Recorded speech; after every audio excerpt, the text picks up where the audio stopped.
Welcome to my Crafty Vlogmas. I'm going to try this year. I've never done a Vlogmas before. I always want to say blog. So I'll give it a shot. I'll show you all my craftiness. I'm not going to show you what I eat for breakfast and all that stuff. I'm just going to show you the craftiness part of my day. I'm going to try to record every day in December. We'll see how that goes. And upload. That's the harder part, is to get it uploaded. The recording's easy. I'm at the shop to start with. I'll show you a little video in a minute just of me walking in the front door. Today I'm wearing, this was my sweater. It's a Yume, Y-U-M-E, and I've shown it on the podcast before. And the Yume was one of my favorite fingering weight sweaters that I made. I made one out of cotton, and I loved the pattern. I loved the lace around the neck and the way it fit across the shoulders.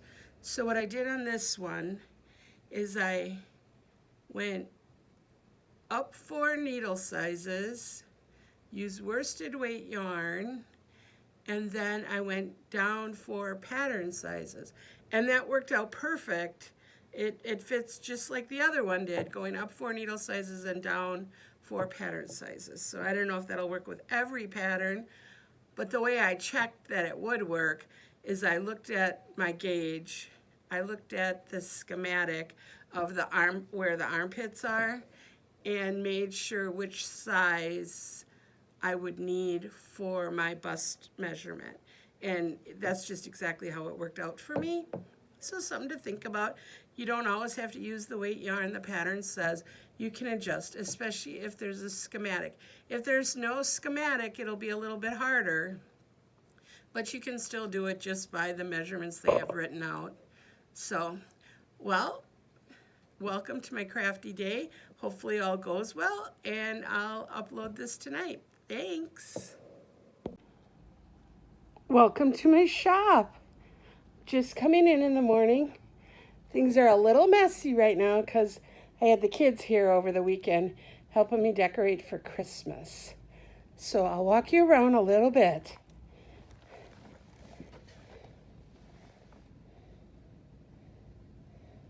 Oh, see, that was in the front window. Gotta pick that up.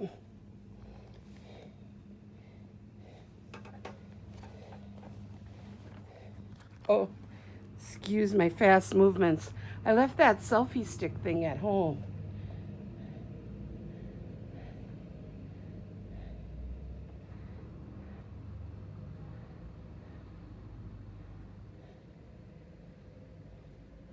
Okay, let's go put the lights on the back.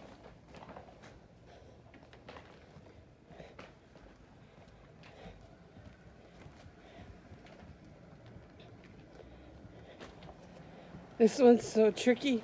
The light switch is in such an odd place. It's back here between the Robert Kaufman fabric. Who knows why they put it in the middle of a wall? You know, why don't you have it near a doorway? So here's our work table. That's where a lot of my craftiness happens.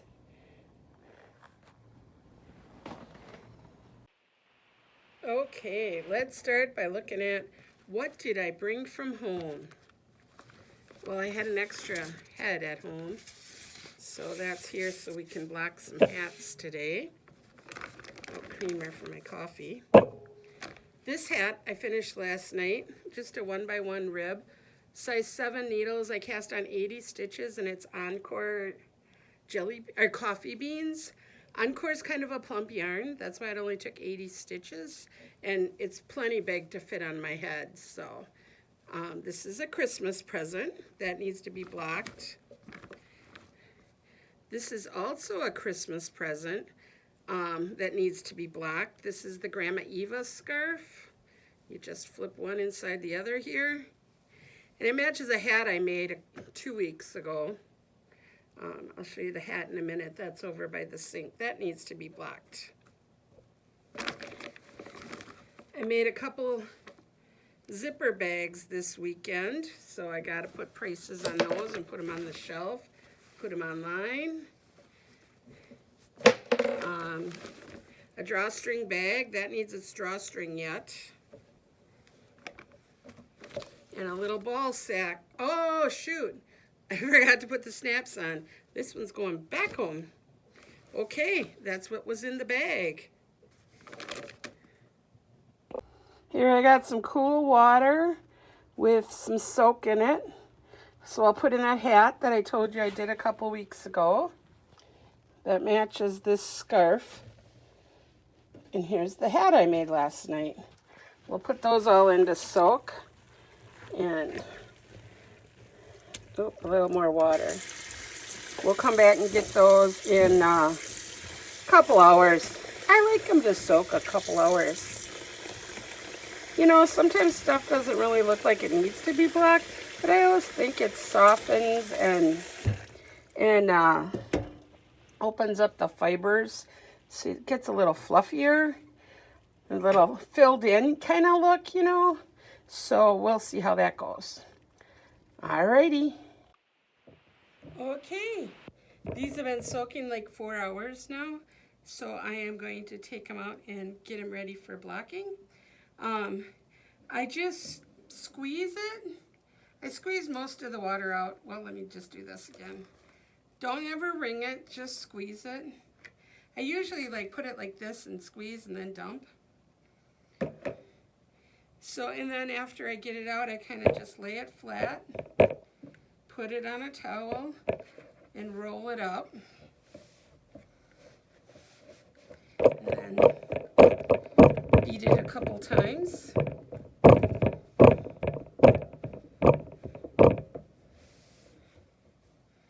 Okay. And that always seems to get it, you know, pretty dry, actually. So I'll put it on one of these heads. When I put my hats on these heads, I tend to put them kind of dorky looking like this. But then where the band is at the bottom doesn't get stretched out because that's in a looser spot. So there's one of them.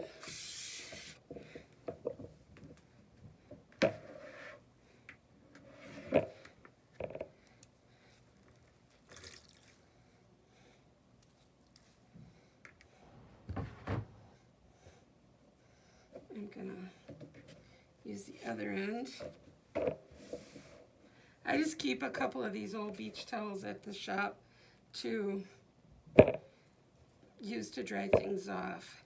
You know, this rib one, I maybe could have went 88 stitches, but I initially started it with 96, and that was so big, so that's why I went down a bunch, but I maybe could have. So if you're making one at home, try casting on 88. And then just 1 by 1 rib for 9.5 inches. And then your favorite hat decrease on the top.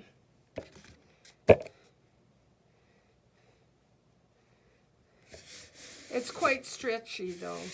1 by 1 rib is always quite stretchy. I chose to do the 4-point.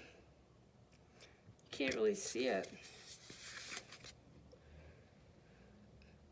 There you can. 4.1. So I'll let it dry like this. And when it's time to give it to her, I'll fold it up 3 inches. Okay, now this towel's too wet to reuse. You hang it up. I'll get the next one.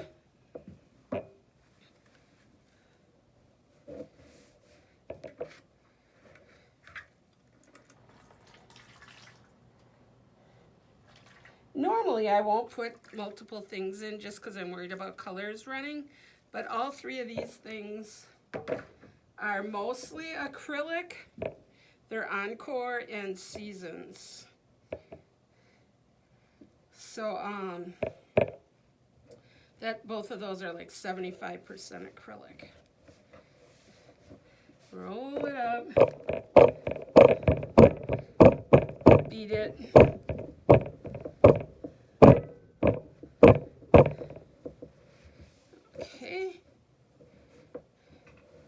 now this one I'm probably just going to leave right here, but on a dry spot on the towel.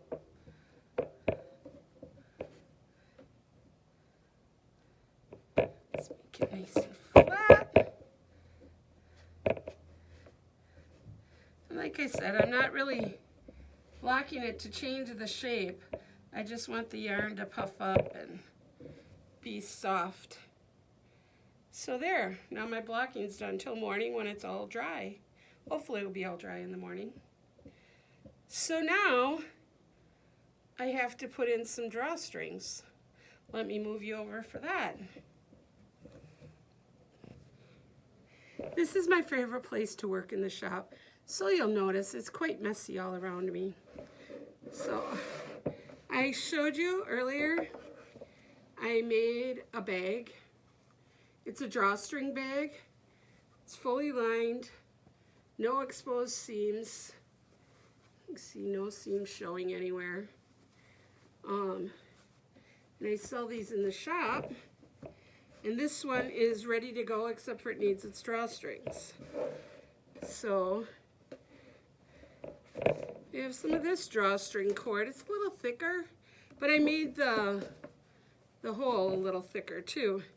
And so you go 2 times the width and add about 4 or 5 inches for the knot.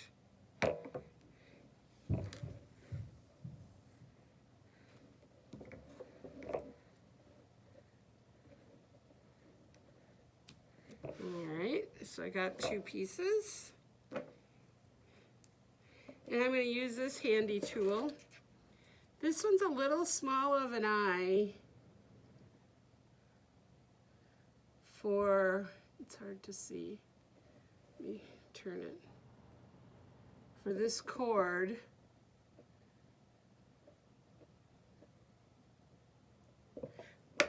But I'll make it work. This is made for pulling the drawstrings through on a sweatshirt hoodie. I bought it over at the sewing machine shop. I borrowed it out to somebody and I never got it back, so I went and I bought a second one. Luckily they had more. I have some here that I sell, but they're just called bodkins, and they're like this, but they're straight and they're shorter. I like this one because it goes through the bags all in one swipe. This one's being really stubborn going through. I will make it work though, because that's what I do. There, I think I got it now. Okay, so the only issue is when you get to the end, it almost always gets, oh, this time it didn't because I said that. It almost always gets caught on the part that you folded in on the end of the drawstring loop, but this time it didn't.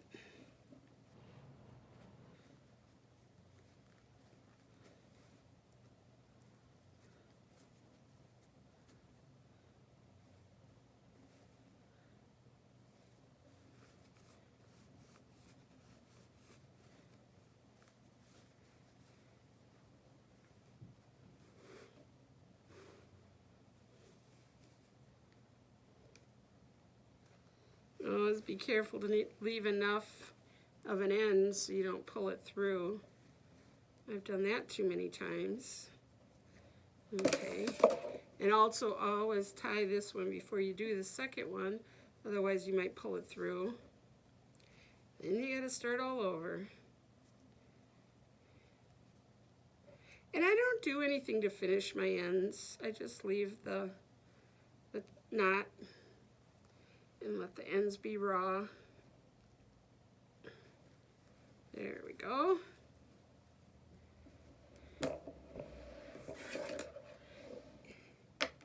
And on the drawstring bags, I very often don't put a handle. Once in a while I'll put a strap handle because you can hold it by the drawstrings. Once you pull it closed, that's as good as a handle right there.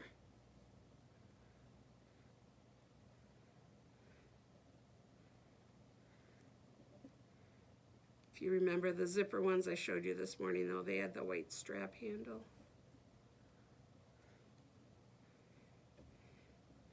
Oop. Pulling it apart there.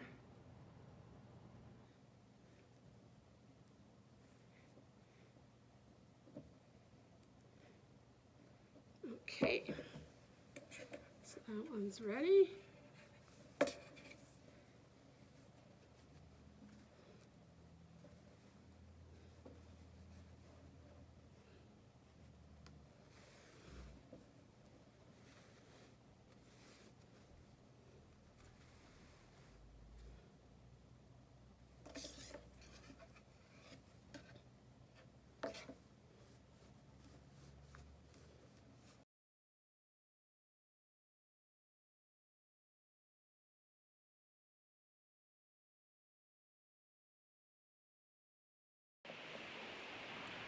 I'm home now. Tonight I say tonight, it's not even 4 o'clock in the afternoon, but it is dark outside already. Craziness this time of year. So it feels like night, even though it's afternoon. I have a quilt that I made with it was a sample book, like a swatch book from Free Spirit Fabrics. When I first opened the shop, they gave me this sample book, and these were all their true color prints, and so I kind of put them in a color order that I liked. You can see they kind of go from purple to pink to yellow, green, blue, a little bit of purple, not much here, and then some neutrals. So I kind of did those on an angle. And then what I did is I went and I had the Angela Walters book of free motion quilting, one of the books anyway. I don't know which one it was. And I started quilting these odd designs. You can see them on here. Just trying out some of her little techniques. This one's kind of cool. I'd say you can see it better on the back, but you really can't because I use the same color thread. But anyway, so every block is quilted a little bit different. And I would say it's toddler size. It's not big enough for a bed. But what is it? Let's see. I'll measure it. 24, 48, 51,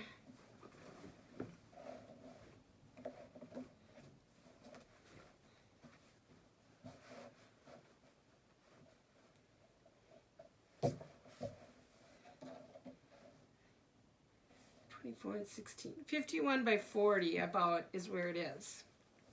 So I was wondering, and now that I'm looking at it, maybe not, if I could trim it and use the trimmings of this color to make the binding.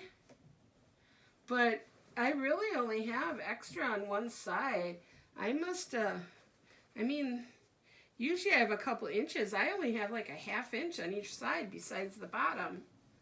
I mean, and this one's really close.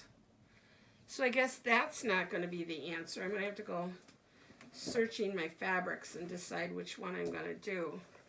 But I like this color, so maybe I'll look for this teal. It's kind of a turquoise, but then this color is more of a periwinkle.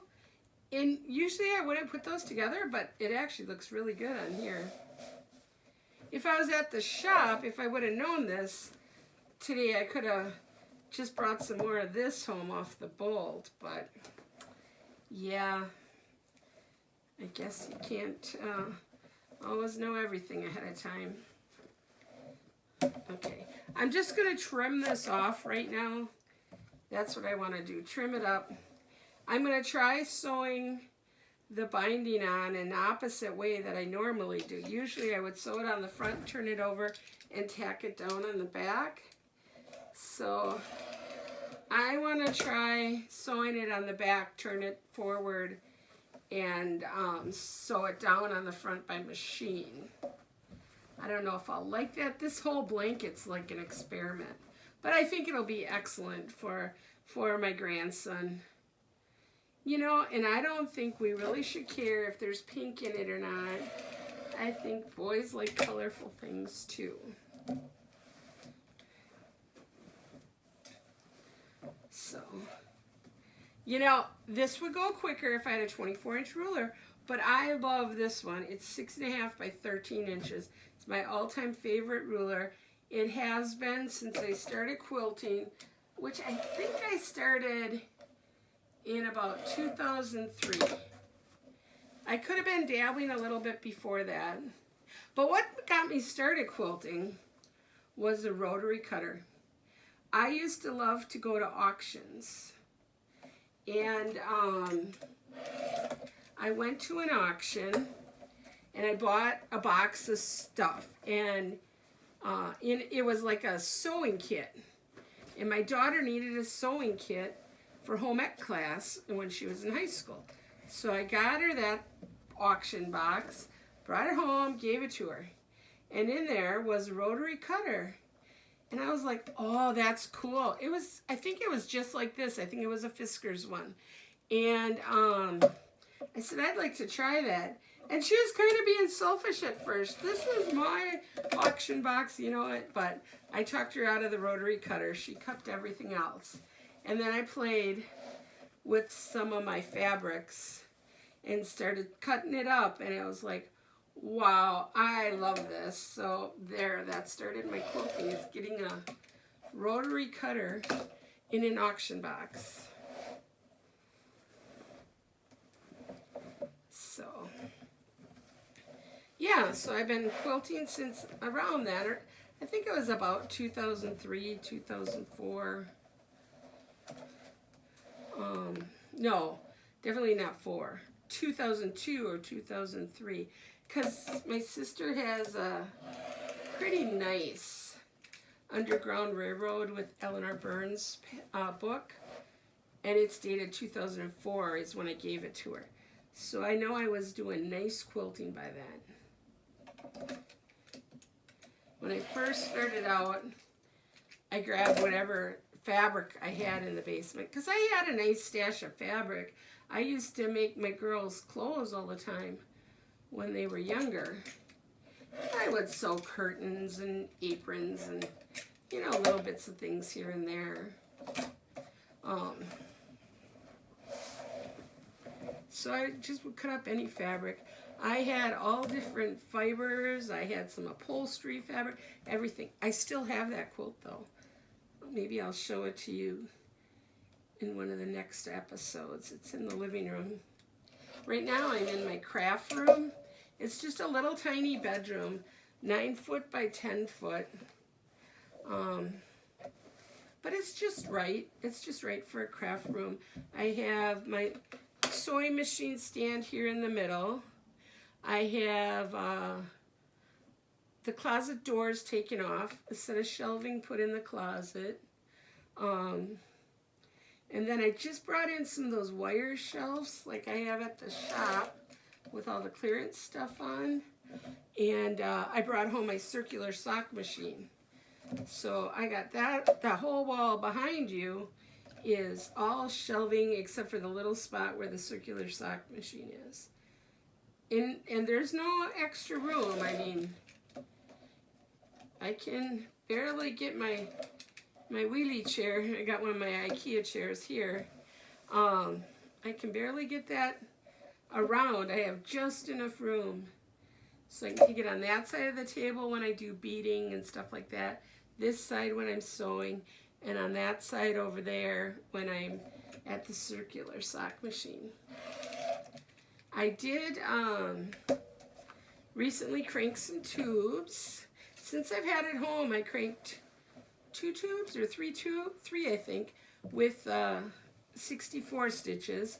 Then I changed my cylinder, put 72 on, and then I cranked 3 of them with 72 stitches. So I have been getting a little bit of sock cranking going on, and I'll show you tomorrow morning. You know, I listen to Ellie at Craft House Magic. She does a wonderful little podcast, and it's always just real short and sweet. And she is the cutest little girl. I shouldn't say girl. She's a grown woman, just had a baby. Congratulations, Ellie, if you hear of this. But she's just so sweet, you know, that sweetness factor. Anyway, so she says craft 20 a day in the morning, and she does her cross stitch. Well, I started that as soon as she said it. It's like, and I retired. I love that idea. So I get up every morning, sit with my coffee, and do 20 minutes of something every day. And lately, that's been my sock heels and toes for the socks that I made on the sock machine. And so, yeah. And so I'll show you that in the morning when I do it. This edge is not as straight as the others, but we'll kind of just follow the line. I don't want to like leave too much space, because like I said, I want to sew it on the back and put it forward, and you can't always see from the back. Like this corner worries me a lot, that I'll get in here far enough. So I might cut that even shorter. I'll have to angle up some. I'll take some of this other block off too. Because yeah, if you're on the back, you don't see that, so you can't make sure you catch it. So you gotta trim it pretty good. So, all right, I got it all trimmed. And like I said, I don't think I have much extra. I'm one of the worst kind of crafters. I have to save every little bit, I swear. Well, I mean, not every little bit. These are going in the trash. Maybe even this, because we got a lot of quilted onto it. So this is all going in the trash. But anything that's at least 1.5 inches, I will save for sure. But this is the only usable scrap I have. So this is definitely not enough for a binding. I'd get 2 sides done only, and that would be it. So I'm going to have to find something else. And I'll save this little bit, especially this stuff. This is that Quilter's Dream Cotton. Oh, is that stuff soft. It's like you'd want that on the outside of your quilt, but it's going to be on the inside. So I'll put this on my new wire shelves. I'll use it for something else. And I'll go stash diving for something in turquoise that I can use for binding on here. Stay tuned. Okay, I'm back. I think I've decided to go with this. I think this was a cutoff of a different back of quilt. I don't remember which, but the piece was 76 inches long with a selvage on one end. So it must have been part of a wide back. So I am going to put that on. I think it'll look good. It kind of matches the thread color. It looks okay with that. Not the best, but okay. So I'm going to put it on. I cut it just a hair over 2 5/8, and I mitered all my seams and then I ironed it in half. I'm gonna start sewing it on from the back. I never did it this way before, so this will be something new for me. I'm not gonna leave the camera running because that's just gonna be way too noisy. So I will turn the camera off while I'm actually sewing, and then I'll come back and show you when I'm gonna turn the corner, because I'm not exactly sure how that's going to work out either, since I never sewed it on this way, but we'll see if it can miter just like normal. So I'm getting my machine all threaded. My machine, by the way, this is my favorite of my machines. I have a couple of sewing machines. I have 1, 2, 3, 4 of them. This is my favorite. It is a Janome Memory Craft 6600. It's over 10 years old, and it is the best machine ever. I have the newer Memory Craft at the shop. I think that's called 7700, but I still prefer this one. The only thing that's nicer on the one at the shop is the throat space, which by throat space I mean like from here to here, where you can put stuff through. That's a little longer, but otherwise I don't think there's anything else that this one is lacking that one has. I like the walking foot better on this one. It's actually called Even Feed, and yeah, I just love it. So I'm going to turn off the camera, whiz around. I'll come back when I get to the corner to show you how it works out, success or fail. I'm not going to hide any failures, because how do you learn if you don't screw up once in a while? And when I start, I just start sewing, and I leave a tail about this much. I go around, I leave about this much at the end, so then I can miter them together. So wish me luck. You know, it's really not any different than the front when you're going to miter the corner. So I sewed down my 1/4 inch seam. I got to like a 1/4 inch away from the end. I stopped right there, and I backspaced a couple stitches. I cut my thread. Usually I don't cut it, but it doesn't matter if you do or don't. Now I'm just going to fold it like this, and you fold it till you have a straight line going that way. It's a little harder doing it in the air, but I got this set up in a tripod, and I don't want to move it right yet. So I'm going to fold it this way, and then you fold it back. So then you fold it like square. So see, you folded it up. Now you're going to fold it back down.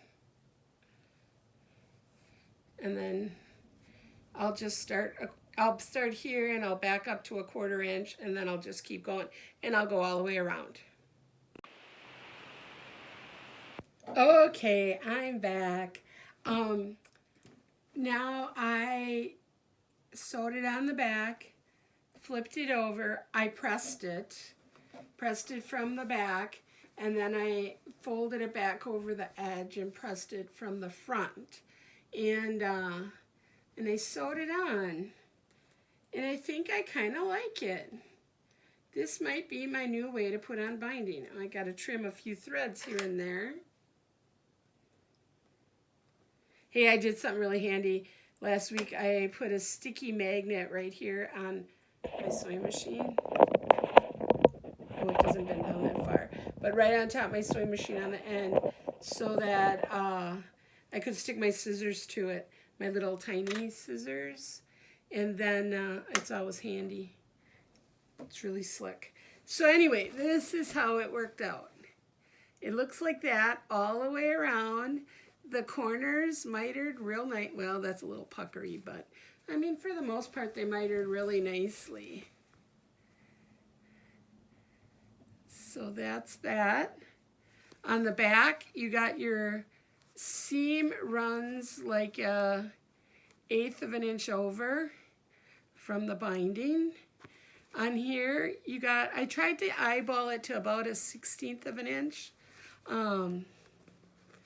Now, this will work for most quilts, but not all quilts, because the quilts that have points that go to 1/4 of an inch away from the edge, the points would all get covered up because it's like a 1/2 inch on this side, whereas, you know, normal quilts, it would be the other way around. It'd be a 1/4 inch like this.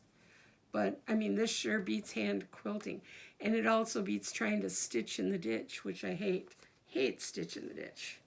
I will not do it if I don't have to. So, the quilt is done, unless I want to put a label on it and maybe the year at least. Let me see if I can show it to you in its entirety. I will stand up here. Oh, I gotta back up a whole, whoop, back up a whole bunch. All right, so it's this wide, and it goes, and it has the pink, the yellow. Okay, I'm gonna go up some more. I mean, it's a decent size. So, yeah, I kind of like it. If I go this way, you can see all the colors better, maybe.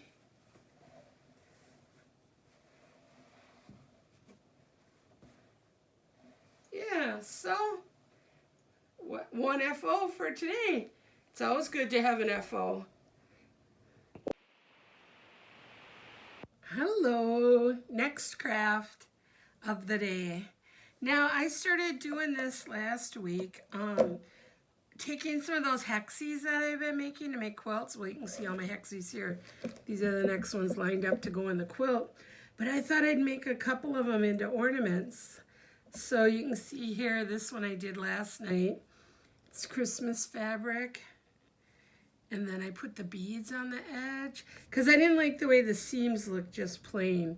I took those to work and hung them in the window where you won't see the seams closer up. I really like this one, but with all these little teeny tiny gold beads there, I mean, they're really little. That took forever. So I probably won't be making too many of these with the little beads. But with this size bead, it doesn't take too long. I mean, I make one in a night. This one, I didn't know, is this Christmas balls hanging upside down? Or is this a flower right side up? So I put a little thing on each side, so whichever way I'm feeling for the day, that's how I'll hang it. So I'll just show you how I make another one of these. I take 3, or you can do 4 of these hexies. Now I paper punched out junk mail and I put it in here and I put glue stick on, and so they're all quite flexible. It's just junk mail. Usually junk mail has a little bit better quality paper than just typing paper, so that's why I use junk mail. Okay, I have these green beads. I'm not sure these will look as nice because they're not sparkly. They're matte beads. So, oh, I want to get this one out of. There's a couple of these other ones. I better not leave them in there together the same size because I might pick up the wrong one. This is a magnet bowl from the hardware store. It's like in the automotive section for screws and stuff. But the reason I used it for beading is because it won't tip really easy. Because the magnet on the bottom is really heavy. And some of these metal beads even stick to it. The ones that are in here. They won't bother me sitting in here as long as they're not the same size. I won't pick them up by mistake. Well, I hope I won't. I shouldn't say that. You'll have to look at the orange one somewhere on here. Here, I got an extra little bead by mistake. Can you see that? Wait. There, now you can see it right there. Yeah, so it's got an extra little one. But I should be okay. Oh, here's one. I just put it over there for now. I love working in these little wooden trays. I asked my daughter for one for Christmas last year, and she got me a set of 3. Oh, best present ever. I use them constantly.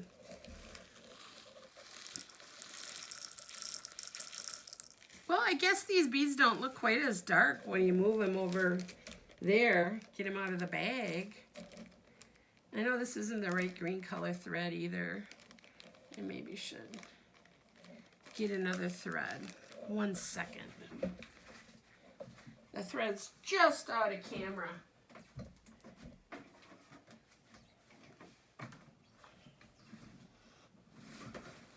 I got 3 of these trays of all these different threads from somebody whose mom was retiring or going into a retirement home. That one looks pretty close. So I said, oh, I'll use them up. When I'm doing patchwork, like on that quilt I did earlier, which is sitting right here. When I'm doing that kind of patchwork, I don't care what color thread, because there's so many colors of patchwork, it doesn't really matter.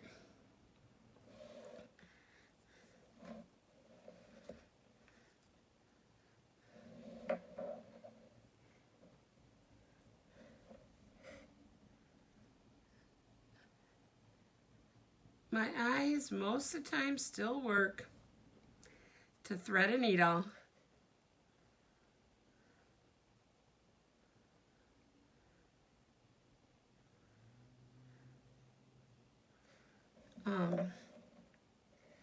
And I don't rip it out or put it out too long. They say never go longer than your fingers to your elbow there. So that's what I do. You know, this is kind of dark for me. For where you're looking, it doesn't look dark on the camera. But in my beading setup here, I have an ot light. This ot light is fantastic. I'll show it to you. I got it at Joanne Fabrics one year on their Black Friday sale. They had like buy one and you get one free. And this was out of my floor lamp, and I got this one. Let's see, can you see this? So it's this kind here. And you open this up, and then it's a magnifying glass. So then I can see everything. And the light is pretty bright. So I'll turn you back to sketch. So if I missed it, and we don't have the video, I started here, I made a knot, put every time, and then I made a stitch, move over 5/16 of an inch with the bead on your needle, and do another stitch. And you go all the way around, well, on 3 sides to start with. And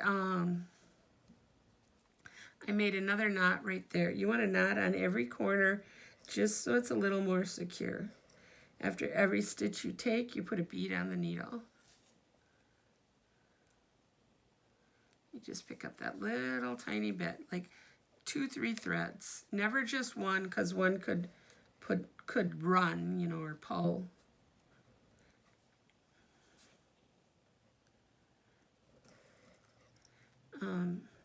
I'm not going to go on for hours and hours showing you how to make this entire thing, but I do want to go around the 3 sides and then show you the next step. And then okay. So I got here, I'm going to take a stitch. Oop. And then you take a second stitch.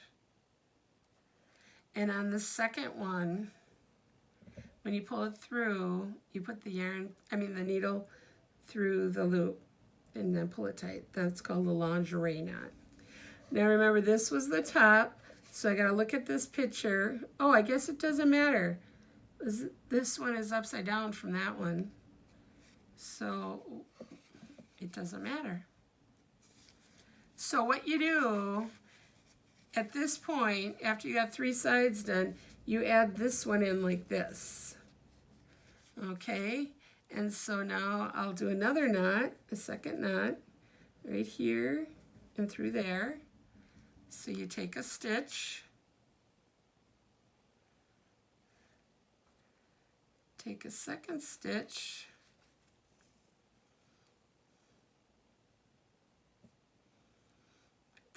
through the loop and pull it tight, you got a knot.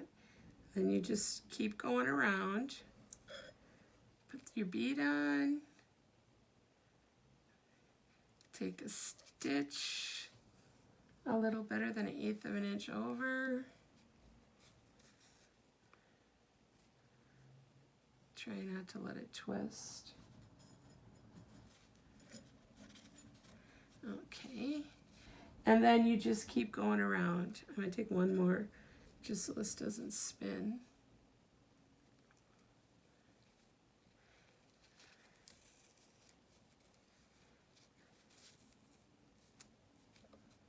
Okay, so there we go. That's what we got so far. I'm going to keep going around. As you can guess, I'll go up here, down there, and then I'll make a knot here. I'll probably do that little loop with the beads while I'm there so I don't have to break my thread. And then I'll just continue on like this, there, back to the top, do another loop with the bead and knot it off. It will take me 2 threads to make a whole ornament. I'll just knot wherever it gets shorter than about this, because I want enough play in the thread to be able to go scoop in here, you know, so I want enough play. So this is my favorite one I've done so far. It's got a little bit of metallic gold there. I got the gold beads around the edge, and I got a little gold loop there for hanging. I did this red one last night. I got these silver beads here, but on the little loop I used some of these little teeny tiny metallic beads just so it would be a little bit finer. But I think that one's cute too. So, oh, last thing I'm going to show you, and then I'm going to call it a day for the vlog, and I'll start downloading this film to my computer. I decided for that bandana that I showed you earlier that I'm going to use the Encore Color Spun. That's what I couldn't remember was Color Spun. So it's just a gradient of the grays, and it will kind of stripe. And that pattern again was the Pearl Soho bandana cowl free pattern on Ravelry or at Pearl Soho's website. So I am going to work on that tonight, and I'll show you my progress tomorrow, how far I get tonight. Thanks for watching, and I hope you tune in tomorrow. Bye-bye.